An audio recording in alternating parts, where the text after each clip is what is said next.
झारखंड में जेपीएससी और जेएसएससी परीक्षा को लेकर प्रोटेस्ट कर रहे छात्रों ने 10 अगस्त को विधानसभा मार्च किया। इस दौरान पुलिस के साथ उनका हिंसक टकराव हुआ। पुलिस ने प्रदर्शनकारियों पर वाटर कैनन, आंसू गैस और लाठियों की भी इस्तेमाल किया, लेकिन इसके बावजूद छात्र विधानसभा की बाउंड्री तक पहुंचने में कामयाब रहे। कटीले बैरिकेड कंधे पर उठाकर भी प्रदर्शनकारी ले गए। लाठियां तो चली, लेकिन पुलिस पर जवाबी हमले नहीं हुए। रास्ता बदल विधानसभा के दरवाजे तक ये पहुंच गए, पतली गली पकड़ी और विधानसभा के दरवाजे पर दस्तक दे दी। इस देश की याददाश्त में हाल फिलहाल ऐसी तस्वीरें नहीं देखी गई थी।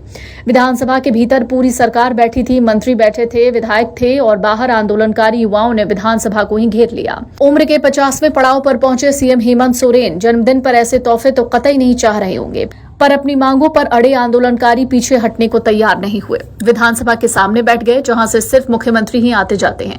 लेकिन इन तस्वीरों के आने से पहले रांची की सड़कों पर जो हुआ वो कुछ अनदेखा और अनसुना था। सरकार और छात्रों के बीच 5 घंटे की बातचीत हुई, पर बात बनी नहीं। 10 अगस्त को छात्रों ने विधानसभा घेराव का कॉल दिया था। सरकार ने सारी मांगों पर बात नहीं बनी तो आज सुबह 10 बजे पुरानी विधानसभा के पास जमा होने के लिए कहा गया। छात्र सुबह से ही जुटना शुरू हो गए और वहीं से मार्च शुरू किया। नई विधानसभा, जहां अब सदन की कार्यवाही होती है, उसके 750 मीटर के दायरे में बीएनएस की धारा 163 लागू थी, जिसे पहले सीआरपीसी की धारा 144 कहते थे। सुरक्षा को ध्यान में रखते हुए पुलिस ने व्यवस्था भी की। पहला पड़ाव था बैरिकेड का। छात्रों को विधानसभा से दूर ही रोकने के लिए पुलिस ने सड़क पर बैरिकेड लगाए। कुछ दूर पर बैरिकेडिंग की गई, लेकिन छात्रों ने उससे कुछ समझा ही नहीं। कुछ ही देर में बैरिकेडिंग जमीन पर बिछी हुई थी। छात्र आगे निकल गए।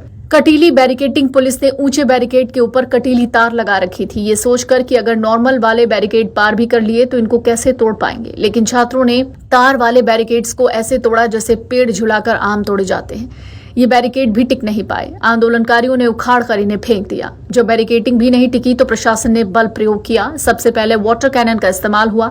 आमतौर पर कोई प्रदर्शन होता है तो पुलिस वाटर कैनन ही चलाती है। प्रदर्शनकारी पीछे हट जाते हैं, लेकिन रांची में छात्रों पर जैसे जैसे वाटर कैनन चली, छात्र झूमते नजर आए। बैरिकेडिंग, वाटर कैनन दोनों को छात्र धता बता चुके थे, लेकिन लॉ एंड ऑर्डर को बनाए रखना भी पुलिस प्रशासन की जिम्मेदारी थी। छात्र हर ब्लॉकेज को पार कर धीरे धीरे विधानसभा के नजदीक पहुंचे। ऐसी स्थिति में पुलिस ने आंसू गैस के गोले दागे।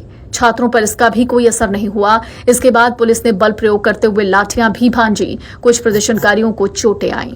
शाम करीब 4 बजे के आसपास छात्रों ने विधानसभा के गेट के सामने धावा बोल दिया। अंदर विधानसभा की कार्रवाई चल रही थी और बाहर प्रदर्शनकारी पहुंच गए। शाम 4:30 बजे देवेंद्र महतो भी विधानसभा तक पहुंच गए।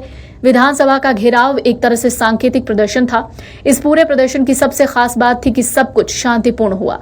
विधानसभा पहुंचने के बाद कुछ ही देर में ज्यादातर छात्र वहां से लौट गए। हालांकि कुछ प्रदर्शनकारी विधानसभा के गेट पर ही बैठ गए।